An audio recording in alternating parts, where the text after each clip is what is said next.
হচ্ছে। এবার যেন শীতটা পাল্লা দিয়ে বাড়ছে। তাড়াতাড়ি লোকটাকে হাসপাতালে নিতে হবে। বাবা গো, ও বাবা। আপনি যদি আমাকে কাজ থেকে বের করে দেন তাহলে আমাদের কি হবে? আমি এমন হতভাগা বাবা যে আমার মা মেয়ের শীতের কাপড়টাও কিনে দিতে পারি না।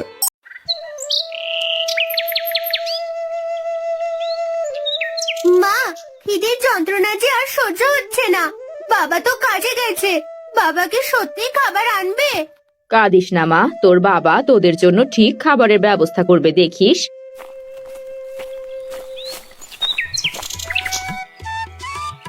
গিন্নি, ও গিন্নি, কই গো তুমি? কি হয়েছে, এমন করে ডাকছো কেন? আস্তে ডাকলে বুঝি শুনতে পাই না? আমাকে একটু জল দাও দেখি, টানা রোদে কাজ করে তৃষ্ণা পেয়েছে খুব।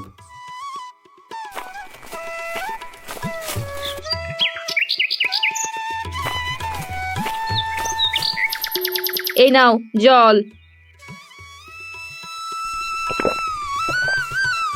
অনেক খোঁজার পর আজ একটা কাজ পেয়েছি। এই নাও বাজার, তাড়াতাড়ি রান্না করো দেখি। কতদিন পেট পুড়ে খাইনি, আজ পেট পুড়ে খাবো। দেখেছিস দিদি ভাই, তোকে বলেছিলাম না তোর বাবা ঠিক বাজার করে আনবে। বাবা, তোমাকে কবে থেকে বলছি মাছ কিনতে, মাছ এনেছো আমার জন্য? মাছ কেনার মতো টাকা তো আমার কাছে ছিল না। মন খারাপ করিস না, আমি ঠিক তোকে মাছ কিনে খাওয়াবো। মালতী, তুমি তাড়াতাড়ি রান্না চাপাও।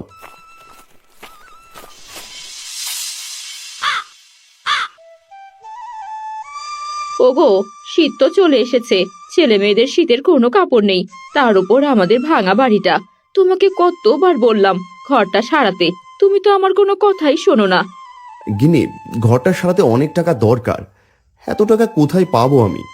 এবারের ঘূর্ণিঝড়ে ঘরটা আরো অনেক ভেঙে গেছে।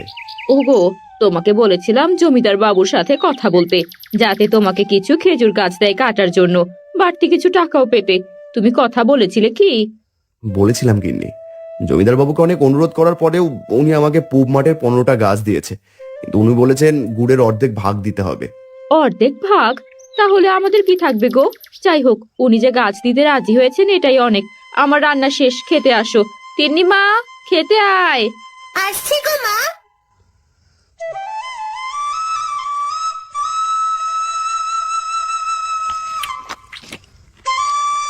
বউ, খেজুর গাছে হাড়ি পাততে হবে তো, কিন্তু হাড়ি কেনার মতো টাকা তো আমার কাছে নেই। কি করব এখন? ওগো, তুমি এই ছাগলটা বিক্রি করে কিছু হাড়ি কিনে আনো, তারপর যে টাকা বাঁচবে তা দিয়ে আমি ছোট্ট একটা ছাগল কিনে নেব। কিন্তু কোনো কিন্তু নয়, গাছ কেটে যে রস হবে সেটা জ্বালিয়ে গুড় বানিয়ে যদি বাচ্চা দুটোর মুখে ঠিক মতো দুটো ভাত দিতে পারি, তাহলে সমস্যা কি? গিনি, আমি তাহলে গাছগুলো পরিষ্কার করে আসি, এরপর ছাগল বিক্রি করে রসের হাড়ি কিনে আনবো।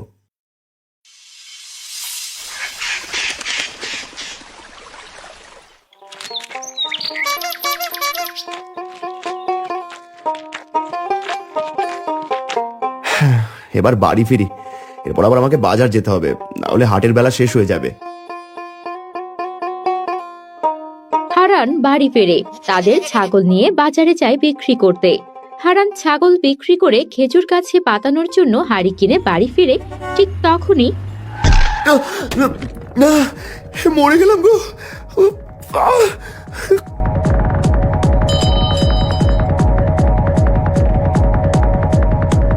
হাই হাই, তাড়াতাড়ি লোকটাকে হাসপাতালে নিতে হবে, না হলে যার বাঁচানো যাবে না। এই লোকটাকে যে আমার গাড়িতে তুলে দাও, তাড়াতাড়ি কবিরাজের কাছে নিয়ে যেতে হবে।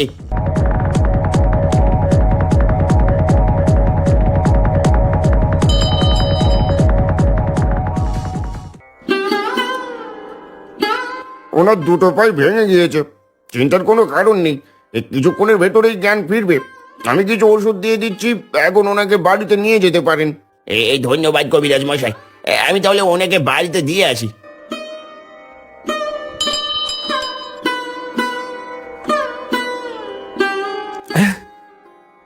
আমি কোথায়?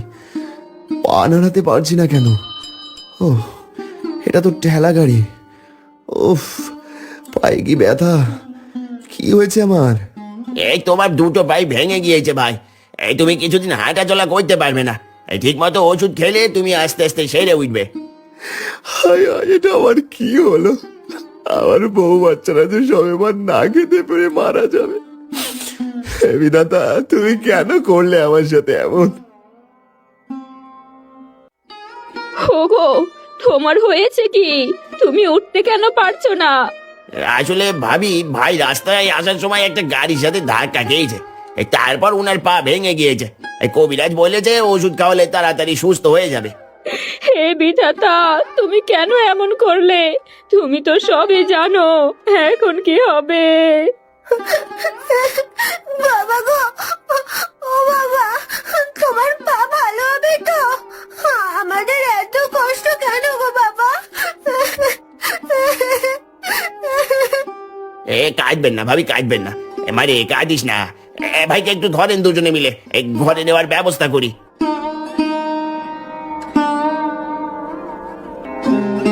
আমি গেলাম ভাবি, কাজ রেখে চলে এসেছি, আর দেরি হইলে চলবে না। বাবা হারান, তোর কি খুব কষ্ট হচ্ছে? তুই কবে সুস্থ হবি? এমনিতেই এত কষ্টের সংসার, তার মধ্যে তোর কি হয়ে গেল বাবা? বাবা, তুমি কবে সুস্থ হবে? তবে কি তুমি আর খেজুর গাছ কাটবে না? কত আশা করেছিলাম রসগোল খাবো। জানি না মা তিন্নি, আমি কবে সুস্থ হব, তবে আমি সুস্থ হয়ে ঠিক গাছ কাটবো। দিদি ভাই চুপ কর, দেখছিস না তোর বাবা কত আঘাত পেয়েছে? মা, আমার মেয়েটাকে কিছু বলো না, ও ছোট, ওর বায়নাতেই যে আমি খুশি হই। ওগো, তুমি খেয়ে নাও, ওষুধ খেতে হবে তোমার। কিন্নি, আমি খাবো না, আমার খাবারটুকু মা আর তিনের জন্য রেখে দাও, ওরা পরে খাবে। আগে তো একদিন পর হলেও দুটো খেতে পারতো, জানি না এখন কি হবে। তুমি চিন্তা করো না বাবা, দেখবে বিধাতা ঠিক একটা ব্যবস্থা করে দিয়েছে, তুমি খেয়ে নাও। এরপর বেশ কিছুদিন চলে যায়, কিন্তু হারানের তেমন কোনো পরিবর্তন হয় না। মালতী অন্যের বাড়িতে কাজ করে কোনো রকমে সংসার চালায়। মা, ও মা, কাল রাতে খুব শীত পড়েছে, ঠান্ডায় সারা রাত বসেছিলাম, তার উপর আবার ঘরের ফাঁক দিয়ে ঠান্ডা বাতাস আসছিল। তুমি আমাদের লেপ কাঁথা বের করে দাও না, এত শীত যে সহ্য করতে পারছি না। মারে, কপাল যখন পুড়ে সব দিক থেকেই বিপদ আসে।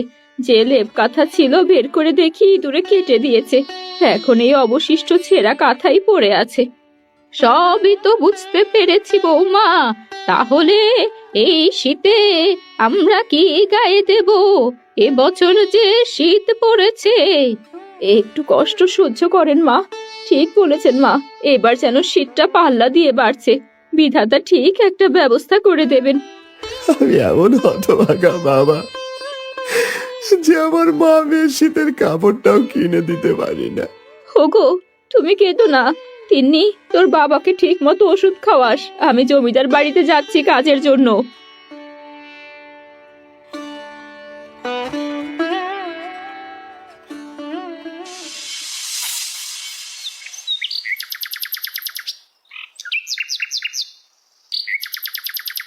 কি হয়েছে মালতী, আজ এত দেরি? এমন করলে কাজে আসতে হবে না তোমায়। হারান এখানে অনেকদিন কাজ করেছিল বলে চেনা জানা হিসেবে তোমায় নিয়েছি। জমিদার বাবু, বাড়ির সমস্ত কাজ গুছিয়ে আসতে একটু দেরি হয়ে গিয়েছে। তুমি প্রতিদিনই অজুহাত দাও, তাড়াতাড়ি কাজ করো গিয়ে, আর একদিন দেরি হলে কাজ থেকে বাদ দিয়ে দেবো। আমি আর কখনো দেরি করে আসবো না, দয়া করে আপনি আমাকে কাজ থেকে বাদ দিবেন না, তাহলে যে অসুস্থ স্বামী সন্তান নিয়ে না খেয়ে মরতে হবে। হয়েছে, এবার যাও তো আমার সামনে থেকে। আজ খুব ঠান্ডা পড়েছে, মালতী বাবার শীতের কাপড়টা নিয়ে আসো। এই নিন জমিদার বাবু।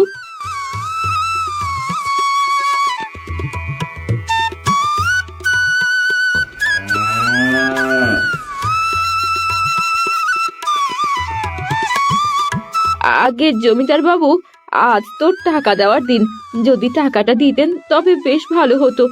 ও, আজ তো তোকে টাকা দিতে হবে?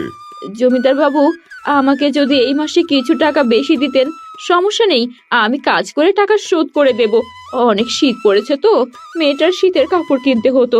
খুব কষ্ট পাচ্ছে মেয়েটা। আইসে প্রতিদিন দেরিতে আসো, ঠিক মতো কাজ কাম করো না, আবার বেশি টাকা চাইছো। এই নাও টাকাটা নিয়ে চলে যাও, এর বেশি দিতে পারবো না। মন চাইলে থাকো, নয়তো চলে যাও। জমিদার বাবু, আপনি তো আমাকে টাকা কম দিয়েছেন। দেরি করে আসার জন্য টাকা কেটে নিয়েছি, তোমাকে যে টাকা দিয়েছি এটাই অনেক। কাজ কাম করে না ঠিক মতো, আবার হুজুরের মুখের উপর কথা। আমি তো আপনাদের বাড়ির সব কাজ করি, কোনো কাজ ফেলে রাখি না। দয়া করে আমার সম্পূর্ণ টাকাটা দিন। বাড়িতে আমার অসুস্থ স্বামী আছে, তার জন্য ওষুধ কিনতে হবে, ছোট বাচ্চা আছে। আপনি টাকা না দিলে ওরা না খেয়ে থাকবে। আমি এক কথা বারবার বলি না মালতী, এমন করলে কাজ থেকে বাদ দিয়ে দেবো একেবারে।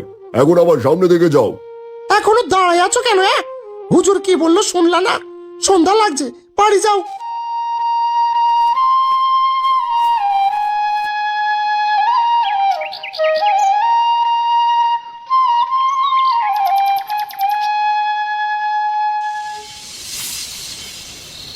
আমরা গরিব, তাই তো সবাই আমাদের ঠকায়। জমিদার বাবুর কাছেও কিছু বাড়তি টাকা চাইলাম, দূর দূর করে তাড়িয়ে দিল।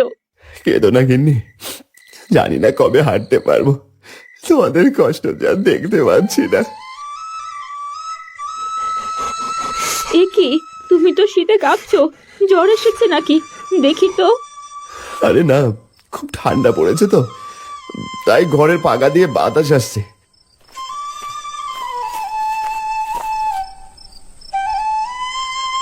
মা, ও মা, খুব ঠান্ডা লাগছে। এত ঠান্ডা সহ্য করতে পারছি না। আজ রাত কেমন করে ঘুমাবো? আজ রাতটা কষ্ট কর দিদি ভাই, কাল আমি ছেঁড়া কাপড় দিয়ে তোকে কাঁথা বানিয়ে দেব। এখন তো অনেক রাত হয়ে গেছে। হে বিধাতা, তুমি কেন এত কষ্ট দিচ্ছ? স্বামী সন্তানের এত কষ্ট আমি কেমন করে সহ্য করি বলো? বউ, আমি বলি কি, তুমি কিছু খড়কুটো আনো, কারণ জিজ্ঞেস করো না, আগে নিয়ে আসো, তারপর আমি বলছি। আচ্ছা, আমি বাহির থেকে নিয়ে আসছি।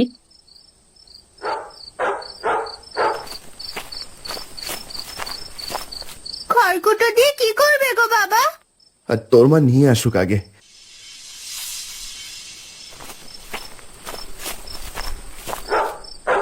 এই যে নিয়ে আসছি, এখন কি করবো গো এগুলো দিয়ে? এবার এখানে আগুন দাও, দেখবে শীত কমে যাবে, তেমন শীত করবে না আর। ঘরে আগুন ধরে যাবে তো বাবা? তোর কি মাথা খারাপ হয়ে গিয়েছে নাকি? আরে আগুন চাল পর্যন্ত যাবে না, ঘরের কিছুই হবে না, তোমরা চিন্তা করো না।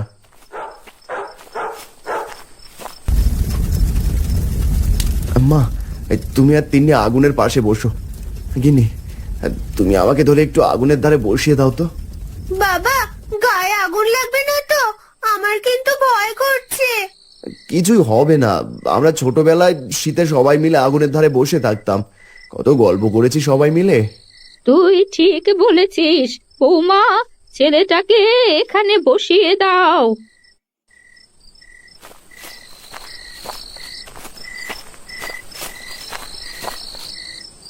আজ আর শীত করছে না। আজ সারা রাত আমরা আগুনের কাছে থাকবো। পাগল মেয়ে আমার, শুধু ভাত আছে, মরিচ দিয়ে খেয়ে নে। সবাই আগুনের ধারে বস।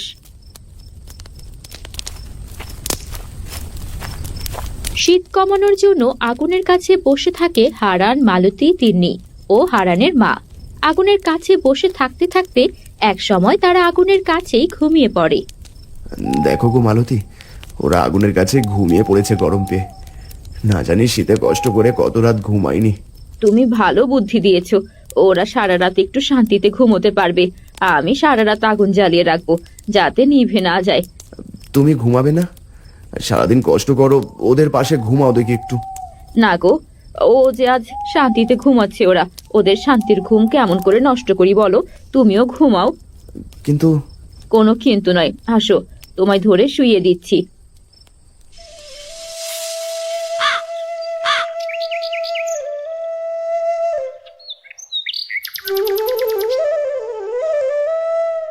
মা, ও মা, দেখো সবাই রস পেরে নিয়ে যাচ্ছে। এবছর রস খায়নি, খুব রস খেতে ইচ্ছা করছে। মা, আমরা গরিব মানুষ রে। তোর বাবারের শরীর খারাপ, কাজ করতে পারে না। কাল জমিদার বাবু যে টাকা দিয়েছে তাই দিয়ে তোর বাবা ওষুধ আর অল্প কিছু বাজার করতে হবে। রস কেনার মতো টাকা যে আমার কাছে নেই। ঠিক আছে মা, তোমাকে রস কিনে দিতে হবে না, আমি আর রস খেতে চাইবো না।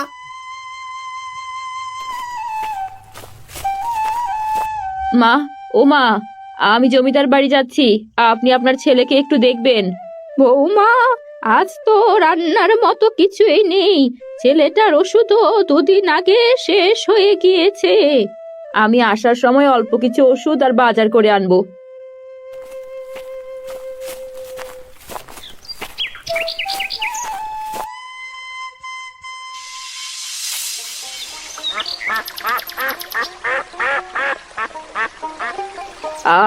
আজও দেরি হয়ে গেল, সব গোছাতে গোছাতে দেরি হয়ে যায়। না জানি জমিদার বাবু আজ কি বলেন। যাই, পা চালিয়ে যাই।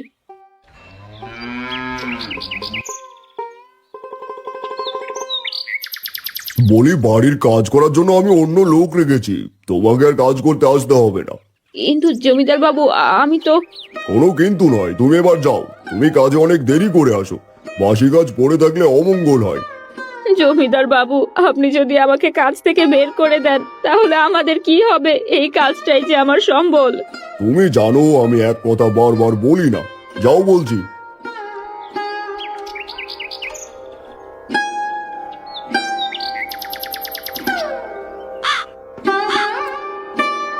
ওগো, আজ একেবারে বেরি করে দিল জমিদার বাবু। অন্য আরেকজন কাজের লোক রেখেছে, আমি নাকি প্রতিদিন বড্ড দেরি করি। এত চিন্তা করো না, আজ তুমি রান্না করো, অনেকদিন তোমার হাতের রান্না খাইনি। আমি তাহলে বাজার করে আনি, তোমার ওষুধও কিনতে হবে। আমার ওষুধ লাগবে না গিন্নি, তুমি বাজার করে আনো সেই টাকা দিয়ে। আমি জানি তোমার ওষুধ লাগবে কি লাগবে না। আয় রে মাতিনি, তোকে নিয়ে বাজারে যাই। হ্যাঁ মা, যাচ্ছি। মালতী তিন্নিকে সাথে নিয়ে বাজারে যায়। বাজার আর ওষুধ কিনে তারা বাড়ি ফেরে।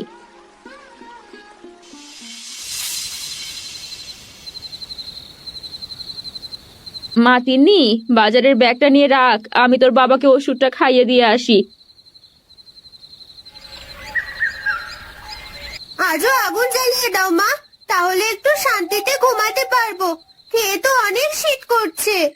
ঠিক আছে মা, তোরা একটু কষ্ট কর, আমি আগুন জ্বালিয়ে দিচ্ছি। এটা বলে মালতী ঘরের ভেতরে আগুন জ্বালায়। এরপর আগুনের কাছে হারানকে ধরে বসিয়ে দেয়। তিন্নি ও হারানের মা আগুনের কাছে বসে। দূর থেকে এসব এক পরী দেখছিল। এরা সবাই ঘরে আগুন জ্বালিয়ে আগুনের কাছে বসে আছে কেন? আবার কেউ কেউ আগুনের ধারেই ঘুমাচ্ছে। গিয়ে জিজ্ঞেস করি তো। এত রাতে তোমরা ঘরে আগুন জ্বালিয়ে আগুনের কাছে বসে আছো কেন? কে কে আপনি? আগে তো কখনো এই গ্রামে দেখিনি। আমাকে দেখে ভয় পেও না, আমি পড়ি, তোমাদের কোনো ক্ষতি করব না। পরি? কিন্তু তুমি আমার বাড়িতে কেন এলে? আমি তো তোমাদের কোনো ক্ষতি করিনি। আসলে আমি এদিক দিয়ে যাচ্ছিলাম, হঠাৎ দেখলাম তোমাদের ঘরে আগুন জ্বলছে, তাই দেখতে এলাম। গরিবের কাহিনী দেখা ছাড়া আর কি বা আছে বলো? আমরা যে অনেক গরিব, একদিকে আমার পাটা ভেঙে বসে আছি, কাজ করতে পারি না কোনো, শীতে কাপড় কাঁথা কেনার টাকাও নেই, ঠিক মতো খেতেও পারি না, তাই তো এমন করে আগুন জ্বালিয়ে শীতের রাত কাটাচ্ছি। তোমাদের কষ্টের কথা শুনে আমারই ভারী খারাপ লাগছে। এই শীতের সময় তোমরা অনেক কষ্ট করেছো। আমি তোমার পা ঠিক করে দিচ্ছি, দাঁড়াও।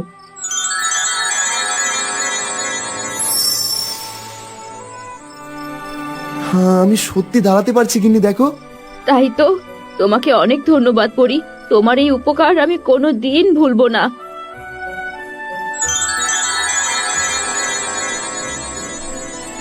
এই সোনার মোহরগুলো তোমরা রাখো, তোমাদের সব দুঃখ চলে যাবে। না না, আমরা গরিব, কিন্তু এত লোভ নেই আমাদের মনে। তুমি আমার পা ভালো করে দিয়েছো, এতে আমি অনেক খুশি। এখন আমি কাজ করতে পারবো। তোমার সততা আমায় আরো বেশি মুগ্ধ করেছে, এগুলো আমি তোমায় মন থেকে খুশি হয়ে দিচ্ছি। কি মজা, আমাদের আর না খেয়ে থাকতে হবে না। আমি সবকিছু দেখেছি ঘুম থেকে উঠে। হে তোমার মেয়ে তিন্নি, তাই না? হ্যাঁ গো পরি, আমার একমাত্র আদরের মেয়ে। তুমি আমাদের জন্য অনেক করলে পরি, এমন উপকার এখন কে কার করে? এই শীতে আমাদের মতো গরিবদের যে কষ্ট একমাত্র গরিব মানুষই জানে। এমন করে বলো না। আচ্ছা, আমার দেরি হচ্ছে, এবার আমি আসি, আবার দেখা হবে।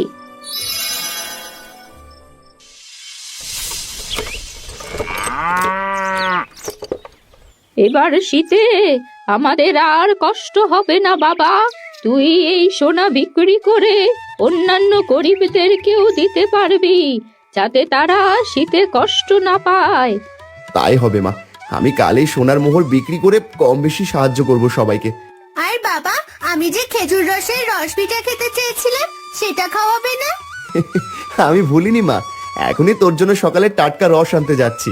শুধু মেয়ের কথাই শোনো, আমার বুঝি কিছু খেতে মন চায় না? হ্যাঁ গো মালতী, তোমাদের নিয়েই যে আমার এই সংসার।